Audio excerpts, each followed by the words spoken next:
We've all heard the phrase, beauty is in the eyes of the beholder. The cliched statement first appeared in the 3rd century BCE, and it's usually attributed to the famous Greek philosopher Plato. It was later echoed in Shakespeare's Love's Labour's Lost. What this means is that what is considered beautiful is subjective and varies from person to person. It implies that there is no universally agreed upon standard of beauty, and each individual's perception of beauty is unique. This phrase highlights the fact that beauty is not an inherent quality or of an object or person, but rather a perception formed by the observer. Different people can have different ideas of what is beautiful, and what one person finds appealing, another may not. The saying suggests that there is no single standard of beauty that everyone agrees on. A person's cultural background and personal experiences can also influence their understanding of beauty. This subjective nature of beauty applies in all areas of our lives, from art, literature, music, and of course love. As it turns out, not even politics can escape this subjectivity. Recently, Trump presented what he called his One Big Beautiful Bill. This is a budget bill that weighs in at over 1,000 pages, making it by definition big. This is one of the few occasions where Trump accurately described something like this bill as being big. Many might disagree with the claim, though, that the bill is in any way beautiful. So, what are the few highlights that make this bill less than beautiful? There's a controversial part of the bill that adds work requirements for Medicaid. Medicaid provides health coverage to a variety of individuals and families, including low-income adults, children, pregnant women, seniors, and people with disabilities. Some states have expanded their Medicaid programs to cover additional low-income adults.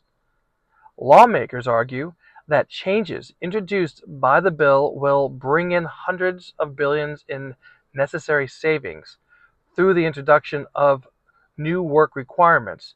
Beginning at the end of 2026, childless adults without disabilities would be required to work 80 hours per month to qualify for benefits. One problem is that someone who is unemployed could lose their medical coverage, leading them to either use emergency room services for care or waiting until a sickness, condition, or injury with preventable long-term consequences can be eventually covered by insurance through employment.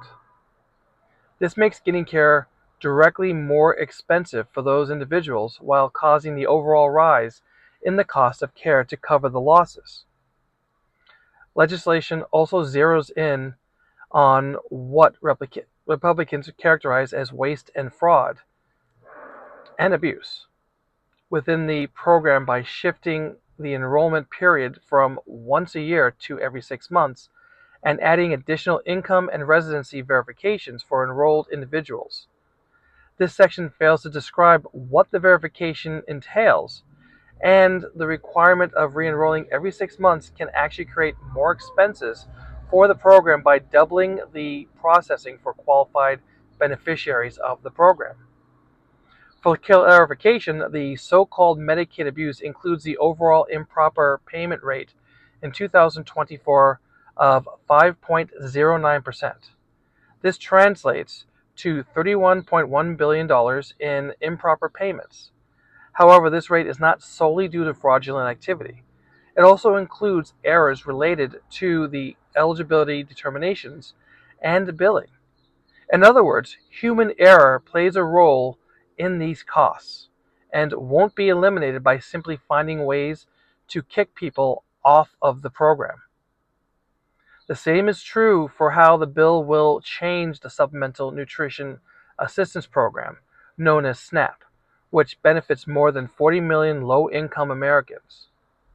The bill increases the amount states contribute to the program and mandates work requirements for able-bodied SNAP enrollees who don't have dependents, independent Estimates suggest these changes could result in many people losing coverage.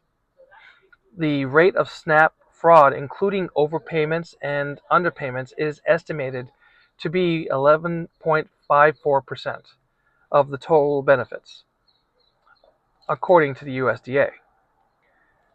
This translates to approximately $10.5 billion in improper payments for the fiscal year of 2023. A significant portion of this is due to errors in determining eligibility and benefit amounts, rather than outright fraud. In both cases, the bill purports to fix fraud issues that may not really be as extensive as the GOP claims, and can cause additional expenses that will eventually need to be covered by the ever-shrinking middle class through taxation. We already know the top 1% of earners aren't going to pay in.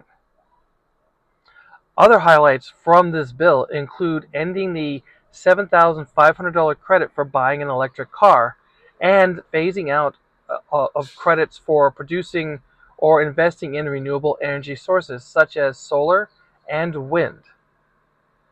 For the first time in U.S. history, the legislation puts a price tag on applying for asylum, proposing a fee of $1,000, which, along with other imposed fees, could actually result in increased undocumented immigration activity.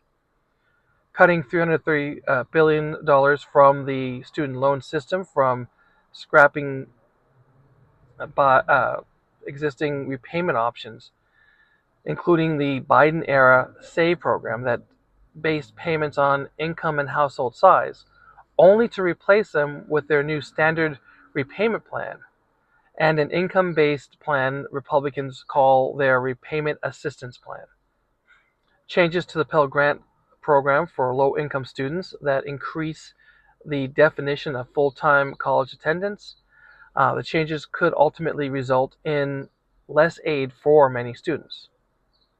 If this wasn't bad enough, we move on to one of the ugliest parts of this bill, which is that it contains a provision that could significantly impact court cases, particularly those involving the Trump administration.